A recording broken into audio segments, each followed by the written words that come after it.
আয় আল্লাহ বাংলাদেশের দেশনেত্রী বেগম খালেদা জিয়া অসুস্থ, উলামায়ে কেরামের মহাব্বতে উনি চলতেন, উলামায়ে কেরামদের ভালোবাসতেন, আল্লামা সাইদি রহিমাহুল্লাহকে অনেক ভালোবাসতেন।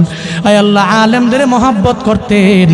আপনার বান্দি মুমূর্ষ অবস্থায় আছে, আয় আল্লাহ মনে হয় মরে যাবে এমন একটা হালাত। আয় আল্লাহ এই ক্লান্তি লগ্নে ওনার বাঁচার বড় দরকার, আপনি হায়াতে তৈয়বা দান করে দেন আল্লাহ।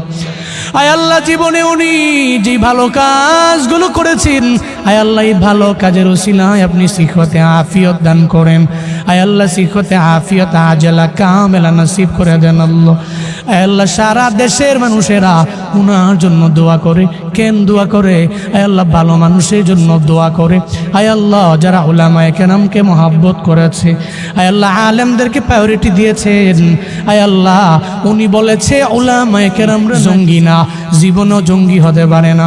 বাংলাদেশের উলামায়ে কেরাম নিয়ে যে কথা বলতে পারে সে উলামায়ে কেরামের অবশ্যই শুভাকাঙ্ক্ষী। আয় আল্লাহ এই জন্য আমরা উলামায়ে কেরামের আপনার দরওয়াজায় হাত বাড়াইলাম। আপনার বান্দিরে আপনি সিহতে আফিয়ত দান করেন, আজলা কামেলা নসিব করে দেন রে আল্লাহ। আর যদি বিদায় বেলা এসে যায়, আয় আল্লাহ কালেমা পড়তে পড়তে কালেমার সাথে ঈমানের সাথে আপনি মরণ নসিব করিয়েন রে আমার আল্লাহ।